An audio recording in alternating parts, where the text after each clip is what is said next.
Sudah, Pak. Ya, oke, baiklah. Kita akan bicarakan lagi tentang sumpah dan etik ya. Nah, kita lihat kemarin sudah disampaikan masalah teksnya. Nah, ini Bapak mau akan sampaikan tentang implementasinya. Jadi kita belajar mempelajari sumpah dan etik diantaranya adalah mahasiswa ya yang notabene adalah merupakan mahasiswa farmasi akan sumpah apoteker dan kode etik apoteker. Yang kedua, mahasiswa akan belajar bagaimana kita mengamalkan sumpah apoteker dan juga kode etik apoteker Indonesia dalam kehidupan sehari-hari. Nah, karena kita berbicara masalah sumpah dan berbicara masalah kode etik, otomatis kita berbicara masalah kebenaran dan bagaimana kita bisa menjalani kehidupan di lapangan. Nah, yang disebut dengan apoteker adalah apabila seorang sarjana farmasi yang telah lulus pendidikannya dan melanjutkan ke jenjang profesi, maka dia akan memperoleh profesi sebagai seorang apoteker. Nah, kita lihat dari sini, diawali kalian dari lulusan SLTA, ya, baik itu dari SMK, MA maupun SMA, masuk ke perguruan tinggi, diantaranya di Unpar ini, langsung nanti kalian keluar menjadi seorang sarjana farmasi, ya, sarjana farmasi. Bila kalian ingin melanjutkan ke profesi, berarti kalian akan menjadi apoteker. Tapi kalau kalian ingin melanjutkan ke mencari pekerjaan, itu pun silakan saja ya, tidak akan menjadi permasalahan. Tergantung kalian mau apa dan mau bagaimana. Nah, apabila kalian sudah menjadi seorang apoteker, ini baru kita selesai masa pendidikan. Oleh karena itu, karena kita akan melaksanakan kegiatan di masyarakat, maka perlu diambil sumpah. Nah, biasanya sumpah ini didampingi atau disaksikan oleh orang-orang pemerintahan. Nah, biasanya adalah orang dari Kemenkes. Setelah dari Kemenkes, nah otomatis kita mempunyai tanggung jawab secara etik ya. Kalau sudah diambil sumpahnya, kita punya tanggung jawab, tapi kita juga punya tanggung jawab secara ilmiah. Di samping itu juga telah melaksanakan peraturan perundangan yang sesuai dengan norma-norma atau aturan yang ada di kita, makanya kita juga punya tanggung jawab secara hukum. Nah, artinya, kalau kita sudah menjadi seorang tenaga profesional, yaitu seorang apoteker, kita jawab etik, kita punya tanggung jawab ilmiah, kita juga punya tanggung jawab secara hukum karena akan memberikan pelayanan kepada masyarakat. Nah, itu diantaranya seperti itu. Sekarang kita kembali lagi kepada informasi yang dulu telah Bapak sampaikannya untuk mengingatkan kembali ya bahwasanya ciri-ciri sebagai seorang profesional ya atau ciri-ciri profesi harus dilatar belakangi oleh suatu latihan atau keterampilan dan intelektual yang sistematis. Nah, biasanya seperti itu ya kalau profesional ini pasti mempunyai background pendidikan ataupun background pelatihan profesional. Yang berikutnya adalah ukuran keberhasilan dari seorang profesional hanya atau tidak selalu bersifat materi. Nah, ini makanya kemarin Bapak ada etika profesi, ada profesi, ada juga profesi yang dimaksud dengan profesi luhur, diantaranya tadi yang telah disampaikan bahwa dalam melaksanakan kegiatan kesehari-hari, kita tidak hanya untuk memperoleh materi saja, tapi kita juga harus bisa mengabdi ilmu kita kepada masyarakat. Nah, makanya itu merupakan profesi yang luhur. Yang berikutnya adalah harus berpihak kepada masyarakat. Nah, ini kemarin juga sudah disampaikan, mencoba untuk mendahulukan kepentingan masyarakat daripada mendahulukan kepentingan pribadi. Nah, ketidakhadiran di bidangnya dirasakan kehilangan bagi masyarakat untuk siapa ia mengabdi. Nah, di sini ya perlunya peran apoteker ini adalah apabila keberadaannya itu diakui oleh masyarakat. Ya. Jadi masyarakat itu akan merasakan bahwa wah, Genin nggak ada apoteker, tidak ada apotekernya kemungkinan akan anu dan anu. Nah, jadi kalau sudah seperti itu berarti profesionalismenya kita sudah mulai diakui oleh masyarakat. Nah, yang berikutnya adalah menyadari akan keterbatasannya bahwa suatu profesi tidak pernah dapat memecahkan masalah di bidangnya sendiri. Nah, karena itu ia harus selalu meningkatkan dan memperdalam ilmu dalam profesinya. Nah, ini yang kemarin juga Bapak sampaikan pada kalian bahwasanya setelah kita lulus menjadi seorang sarjana farmasi, kita tidak hanya berhenti belajar hanya sampai di situ. Kita harus mengikuti lagi proses-proses pembelajaran yang lain. Nah, salah satunya adalah Bapak sudah sampaikan bahwasanya sekarang sedang mulai ramai ada webinar-webinar. Dengan webinar kita bisa ikut, dengan seminar kita bisa ikut, dengan pelatihan kita bisa ikut. Nah, tujuannya untuk apa? Tujuannya adalah untuk menambah wawasan, menambah ilmu yang dapat diterapkan di masyarakat nanti ke depannya. Nah, itu ya. Nah, berikutnya adalah sebelum praktek apoteker harus diambil sumpahnya ya tadi sudah karena mempunyai kewenangan profesi yang tidak bisa dicampuri oleh profesi lain. Nah, karena apa? Perlu diberikan batasan atau rambu-rambunya. Artinya apa-apa yang kita kerjakan itu sudah dilindungi oleh pemerintah dengan peraturan-peraturan yang dituangkan oleh pemerintah, baik itu PP, SK Menkes ataupun Permenkes ya. Nah, itu diantaranya. Nah, kita lanjutkan lagi dengan sumpah apoteker. Sumpah apoteker ya di sini kemarin sudah disampaikan ya, Bapak sampaikan kembali ya. Kalau bersumpah itu yang muslim non muslim itu berjanji ya. Nah, bahwasanya diantaranya ya Bapak akan sampaikan kembali untuk bisa diimplementasikan proses pembelajarannya seperti apa. Yang pertama bahwasanya ya, saya akan membaktikan hidup saya guna kepentingan pri kemanusiaan terutama dalam bidang kesehatan. Jadi di sini mulai dari sekarang kalian harus berkiprah di bidang kesehatan, minimal ilmu-ilmu kefarmasian ya, secara khusus, secara umum kesehatan.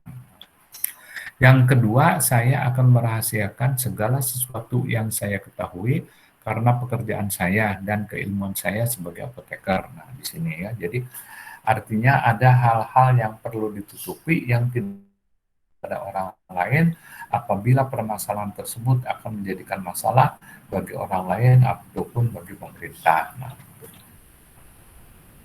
yang ketiga, ancam saya tidak akan mempergunakan pengetahuan kefarmasian saya sesuatu yang bertentangan dengan hukum perikemanusiaan. Nah, jadi di sini tetap berpegang kepada profesi kita, berpegang kepada sumpah kita, bahwasanya sesuatu yang kita laksanakan itu sesuai dengan alur atau sesuai dengan hukum yang telah ditetapkan. Yang keempat adalah saya akan menjalankan saya dengan sebaik-baiknya sesuai dengan martabat dan tradisi luhur jabatan kepemimpinan. Nah, jadi di sini ilmu kefarmasian kita harus junjung tinggi. Yang kelima, dalam menunaikan kewajiban saya akan berikhtiar supaya tidak terpengaruh oleh pertimbangan keagamaan, kebangsaan, kesukuan, politik, kepartean, ataupun kedudukan sosial. Nah, jadi hal-hal ini harus kita pegang bahwasanya kita tidak terpengaruhi oleh hal-hal itu dalam rangka melaksanakan kewajiban kita selaku seorang profesional di antara seperti itu. Nah, yang terakhir adalah saya ikrarkan sumpah atau janji ini dengan sungguh-sungguh dan penuh keinsapan. Nah, jadi di sini pada saat kalian itu diangkat sumpah atau diambil sumpahnya, tolong betul-betul dibaca kata demi kata sehingga dapat dilaksanakan sesuai dengan amanat tersebut. Nah, ini implementasinya adalah seperti ini. Ya. Bagaimana kita belajar sumpah apoteker. Nah, jadi artinya kita belajar untuk memperhatikan kebutuhan orang lain. Jadi artinya kita tidak menjadi seorang yang egois. Nah, jadi banyak memperhatikan orang lain. Kita belajar bagaimana kita memperlakukan makhluk Tuhan. Jadi artinya kita memberikan kesempatan yang sama kepada makhluk-makhluk Tuhan. Yang berikutnya adalah kita belajar untuk rahasia teman atau rahasia orang lain. Nah, karena kadang-kadang rahasia teman atau rahasia orang lain itu akan menjadi masalah ya. Nah, masalah bagi siapa? Bagi orang lain ataupun bagi pemerintah. Nah, ini diupayakan untuk tidak diceritakan. Yang berikutnya adalah mempergunakan pengetahuan kefarmasian kita untuk keperluan yang tidak merugikan orang lain. Nah, jadi justru kita belajar ilmu kefarmasian menguntungkan orang lain atau untuk membantu orang lain ya, bukan merugikan orang lain. Jadi otomatis apa-apa ilmu yang kita peroleh diharapkan adalah untuk memberikan manfaat bagi orang lain. Yang berikutnya adalah belajar menjalankan tugas dengan baik dan benar. Selalu apapun yang kita laksanakan, apapun yang kita kerjakan selalu adalah dengan baik dan benar. Yang keenam adalah belajar tidak membeda-bedakan antara mas dengan yang lain. Nah, di sini ya kadang-kadang kita sering melihat terutama di tingkat SLTA, tapi di tingkat perguruan tinggi pun ya tadi Bapak dengar berita ada permasalahan yang berhubungan dengan bentrok dari junior oleh seniornya.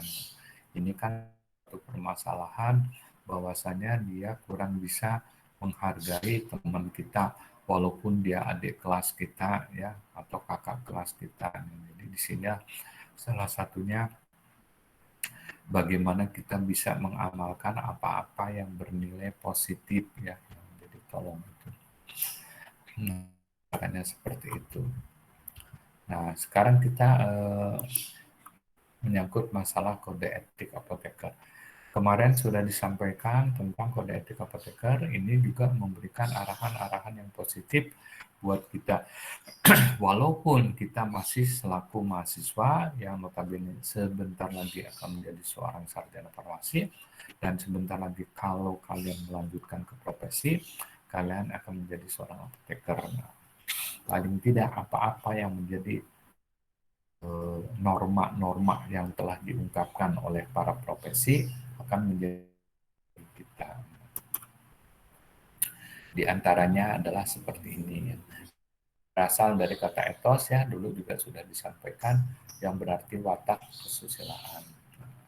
Sedangkan kode etik profesi adalah ya pada minggu yang lalu disampaikan, di antaranya adalah yang merupakan kode etik adalah kumpulan ketentuan tentang watak dan perilaku yang baik dari anggota suatu profesi yang harus ditaati oleh anggota profesi itu berdasarkan kesepakatan profesi itu sendiri. Nah, jadi artinya kode etik profesi itu adalah dibuat oleh dan anggotanya yang harus dilaksanakan oleh anggota profesinya.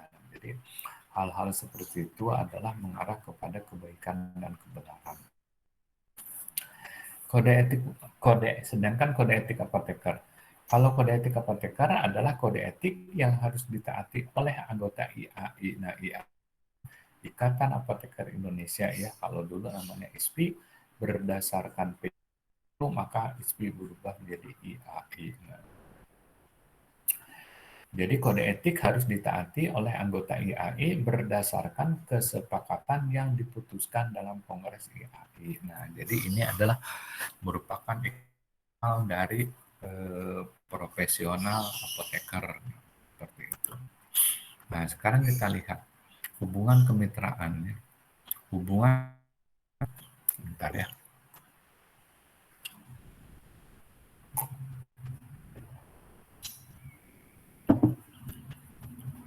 Hubungan kemitraan antara dokter, apoteker, dan pasien. Ini yang selalu terjalin oleh kita pasca kita menjadi seorang profesional.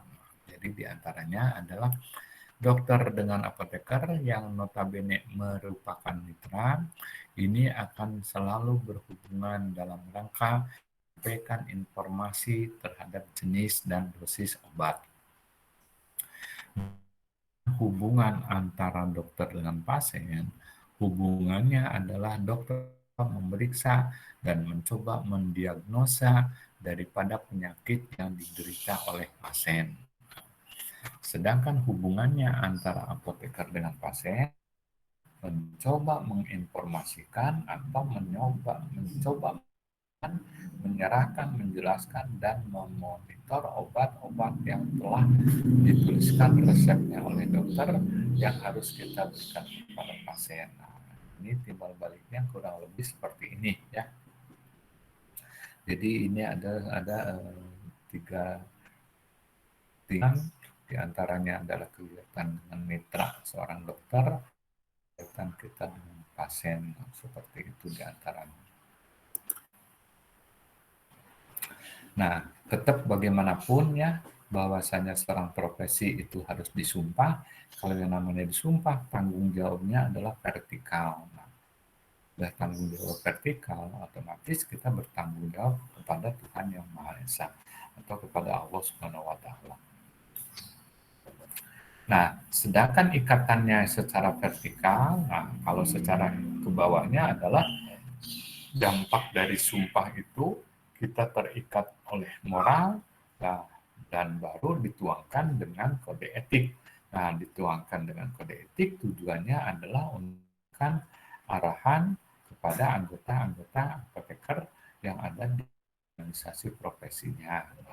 Di dalam kode etik itu sendiri ada berhubungan dengan kewajiban secara umum, ya kewajiban apoteker secara umum, ada kewajiban apoteker terhadap penderita, ada kewajiban apoteker terhadap, dan ada juga kewajiban apoteker terhadap petugas-petugas kesehatan yang lainnya ya. Nah, jadi di situ informasi-informasi yang harus dipatuhi oleh kita selaku insan farmasi. Nah, di dalam kode ini diawali dengan mukadimah itu disampaikan bahwasanya seorang apoteker di dalam menjalankan tugas kewajiban dalam mengamalkan keahliannya harus senantiasa mengharapkan bimbingan dan keridhaan dari Allah Subhanahu wa taala. Jadi apapun dan bagaimanapun yang kita tetap kita bertanggung jawab secara vertikal. Ya. Otomatis kalau bertanggung jawab secara vertikal, kita harus bertanggung jawab kepada Allah Subhanahu wa taala. Apoteker di dalam pengabdiannya serta di dalam mengamalkan keahliannya selalu berpegang teguh kepada sumpah atau janji apoteker. Nah, tadi ya, bahwasanya kita selama menjalankan tugas kefarmasian kita tetap sumpah atau janji apoteker yang tadi telah disampaikan di atas. Seperti itu. Menyadari akan hal tersebut, maka seorang apoteker dan profesinya harus berpedoman pada suatu ikatan moral. Nah, ikatan yang dituangkan oleh organisasi profesi adalah dalam bentuk kode etik Indonesia. Itu diantaranya. Nah, makanya kita harus belajar untuk bisa mengamalkan etik. Di antaranya adalah sebagai seorang mahasiswa farmasi harus menyadari bahwa keberhasilannya hanya karena bimbingan, petunjuk, dan izin dari Allah Subhanahu wa taala. Nah, jadi artinya kita jangan merasa arogan bahwasanya wah ini mah pekerjaan, ini mah hasil saya, oh inilah anu, inilah anu. Nah, bukan seperti itu. Nah, tujuannya adalah sebetulnya hanya untuk mengingat bahwasanya apa-apa yang kita lakukan, keberhasilannya atau apapun itu tetap vertikal. Bahwasanya itu semua adalah atas izin dari Allah Subhanahu wa taala. Yang kedua adalah sumpah dan kode etik apoteker harus menjadi landasan mahasiswa farmasi dalam menuntut ilmu kefarmasian. Jadi otomatis ya dari awal juga Bapak selalu sampaikan ya, kita tetap harus ingat bahwasanya kita seorang farmasis berpikir tentang hal-hal yang berhubungan dengan ilmu kefarmasian. Selalu ya, selalu ke sana. Makanya selalu Bapak sampaikan seperti itu. Yang berikutnya adalah kode etik apoteker. Nilai atau prinsip harus dicoba untuk digunakan sebagai petunjuk serta standar perilaku oleh mahasiswa farmasi. Nah, terutama mengambil keputusan. Nah, di antaranya seperti itu ya. Jadi hal-hal yang berhubungan dengan itu, nah diharapkan adalah bisa dilaksanakan atau bisa disampaikan. Nah, berikutnya adalah tadi ya, ada kewajiban umum, ada kewajiban terhadap penderita, ada kewajiban kepada teman sejawat, dan ada kewajiban kepada petugas kesehatan yang lain. Di dalam kewajiban umum, pasal 1 menyampaikan bahwasannya orang apoteker harus menjunjung tinggi, menghayati, dan mengamalkan sumpah atau janji apoteker. Nah, jadi mutlak diawali dari pernyataan sumpah atau janji. Pada pasal 2-nya disampaikan bahwa apoteker harus berusaha dengan sungguh-sungguh menghayati dan mengamalkan kode etik apoteker Indonesia. Nah, jadi harus selalu bisa mengamalkan kode etik yang notabene telah dibuatkan oleh organisasi profesi. Pasal 3 adalah seorang apoteker harus menjalankan profesinya sesuai dengan kompetensi apoteker Indonesia serta selalu mengutamakan dan berpegang teguh pada prinsip dalam melaksanakan kewajibannya. Itu diantara seperti itu. Nah, jadi tetap kita di samping kita mengarah kepada profesi kefarmasian, kita juga harus berpikir kepada kemanusiaan. Nah, untuk belajar mengamalkan kode etik diantaranya setiap mahasiswa farmasi dalam menuntut ilmu harus didasari oleh sebuah niat yang luhur untuk kepentingan makhluk hidup. Nah, jadi ini yang penting adalah seperti ini. Nah, yang kedua adalah setiap mahasiswa farmasi harus belajar untuk tidak melakukan hal-hal yang tercela sehingga dapat merugikan orang lain.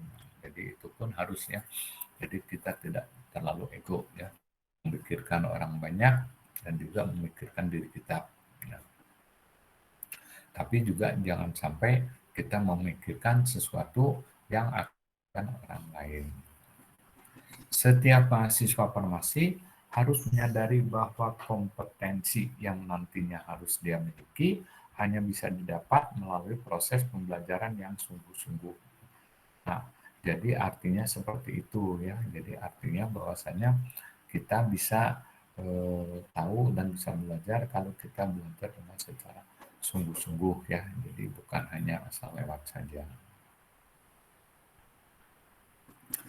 Nah, untuk pasal 4-nya adalah seorang apoteker harus selalu aktif mengikuti perkembangan di bidang pada umumnya dan di bidang farmasi pada khususnya. Nah, ini yang selalu Bapak sampaikan berulang-ulang bahwasanya pasca pendidikan tetap harus berpikir ya. Kita harus berpikir mengembangkan keilmuan kita. Nah, baik mengikuti seminar, mengikuti ataupun mengikuti pelatihan. Jangan merasa puas bahwasanya wah ilmu saya sudah cukup. Ya, ilmu saya sudah cukup untuk bisa melaksanakan fungsi kita sebagai seorang farmasis. Nah, itu jangan ya. Nah, tetap kita harus merasa kurang dan selalu kurang. Pada pasal 7, seorang apoteker harus menjadi sumber informasi sesuai dengan profesinya. Nah, di sini diawali adalah dengan kita menjadi sumber informasi. Nah, kita bisa memberikan informasi tentang obat-obatan, tentang penggunaan, tentang memperolehnya, tentang harganya. Nah, semuanya adalah dengan tugas kefarmasian. Apoteker harus aktif mengikuti perkembangan peraturan perundangan di bidang kesehatan, di bidang kesehatan pada umumnya, dan di bidang farmasi pada khususnya. Seperti tempo hari kita mengenal Undang-Undang Nomor 23 Tahun 92. Nah, setelah itu muncul lagi Undang-Undang 36 Tahun 2009. Nah, dulu dikenal dengan PP 25, nah sekarang dikenal dengan PP 51 ya. Walaupun bunyi PP 25 tidak jauh berbeda dengan PP 51, tapi peraturan pelaksanaan yang terdapat pada undang-undang tersebut tertuangkan di dalam PP. Nah, itu ya yang perlu kalian mulai pahami.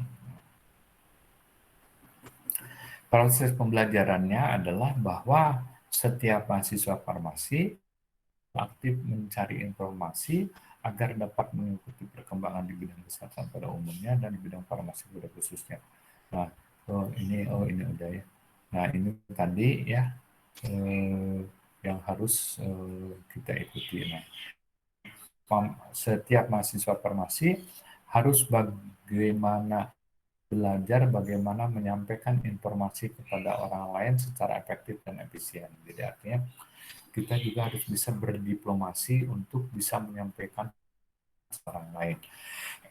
Nah, orang lain tersebut bisa kepada teman, bisa pada sejawat, bisa pada saudara, bisa pada tetangga, atau pada siapapun. Caranya seperti itu. Setiap mahasiswa farmasi harus belajar untuk selalu memberikan informasi kepada orang lain tentang hal-hal yang sudah diyakini kebenarannya.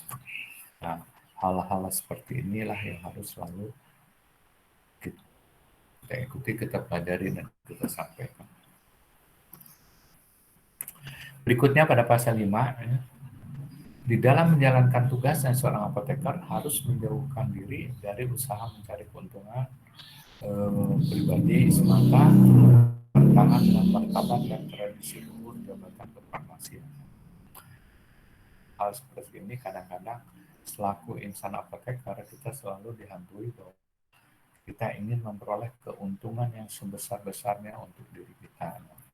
Kadang-kadang melupakan teman sejawat kita, melupakan saudara kita, melupakan orang lain, hanya untuk mengejar keuntungan semata. Hal seperti ini sebaiknya mulai dicegah oleh kita.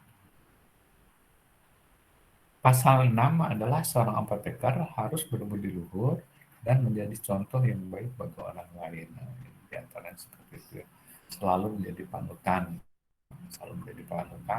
Bahwasanya kita adalah orang yang harus menjadi figur bagi orang lain. Gitu. Nah, pembelajarannya adalah kita berusaha untuk tidak mencari keuntungan pribadi dengan orang lain atau mengorbankan teman lain atau mengorbankan orang lain. Belajar seperti itu. Yang kedua adalah bagaimana menjadi contoh yang baik bagi lingkungan. Makanya seorang apoteker atau seorang farmasis adalah kita mencoba belajar menjadi orang yang lebih daripada orang yang lain. Orang yang lebih daripada orang lain. Ya, artinya kita luar lah katakanlah. Agar menjadi contoh yang baik bagi lingkungannya, setiap mahasiswa farmasi harus belajar jujur, harus disiplin, integritas, dan melakukan perbuatan yang tidak tercela. Itu diantaranya.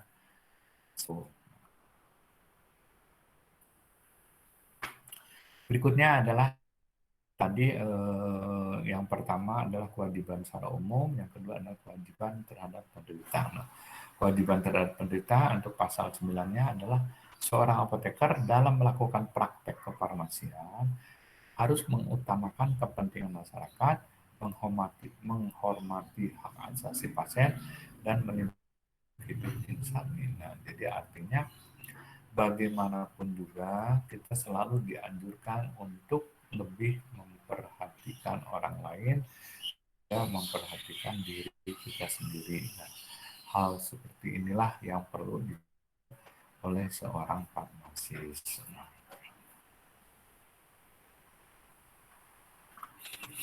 Nah, proses pembelajarannya adalah bahwa farmasi harus belajar untuk mengutamakan kepentingan penderita, kepentingan masyarakat, atau kepentingan teman lain dibandingkan dengan kepentingan diri kita sendiri.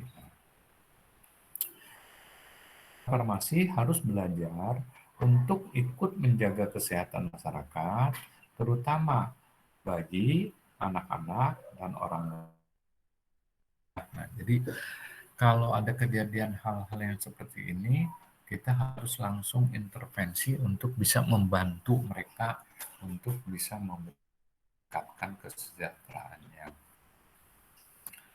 tadi disebut untuk bayi dan anak-anak, juga termasuk juga orang lain. Bentar ya. Nah, itu diantara seperti itu. Yang ketiga adalah siswa farmasi harus belajar untuk memberikan pelayanan yang baik masyarakat, terutama di lingkungannya. Nah, selalu yang selalu antaranya adalah seperti itu, memberikan proses pembelajaran yang baik kepada masyarakat. Yang keempat adalah setiap mahasiswa farmasi harus belajar untuk mendiskusikan setiap hal sebelum mengambil keputusan. Nah, ini di sini peranan seorang mahasiswa adalah harus dalam rangka mempersiapkan untuk menyampaikan keputusan dalam menangani permasalahan, kita harus mencoba belajar berdiskusi ya. Jadi selalu diskusi untuk memperoleh mufakat dan musyawarah dan mufakat.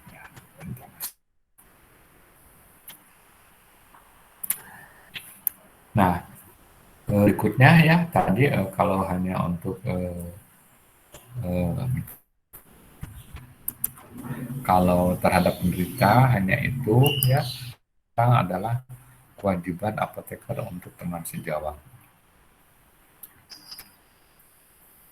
Seorang apoteker harus memperlakukan temannya sebagaimana ia sendiri ingin diperlakukan. Makanya kalau kita ingin oleh teman kita, kita pun harus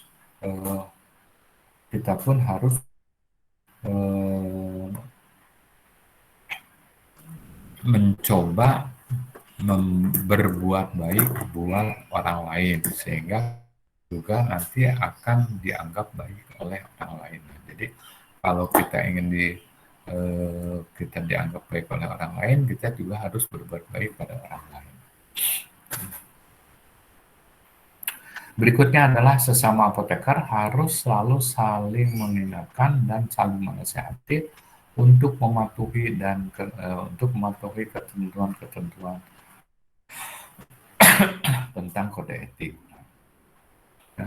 Sedangkan pasal 12, seorang apoteker harus mempergunakan setiap kesempatan untuk meningkatkan kerjasama yang baik sesama apoteker di dalam memelihara keluhuran martabat jabatan kefarmasian serta mempertebal rasa saling mempercayai dalam menunaikan tugasnya. Jadi itu, proses pembelajarannya adalah setiap mahasiswa farmasi harus belajar untuk menghargai temannya dan berusaha memperlakukan sesama teman sebagaimana ia sendiri ingin diperlakukan. Tadi ya sudah disampaikan, kalau kita dianggap baik, kita harus berbuat baik buat orang lain. Setiap mahasiswa farmasi harus belajar untuk menjaga komunikasi sesama teman.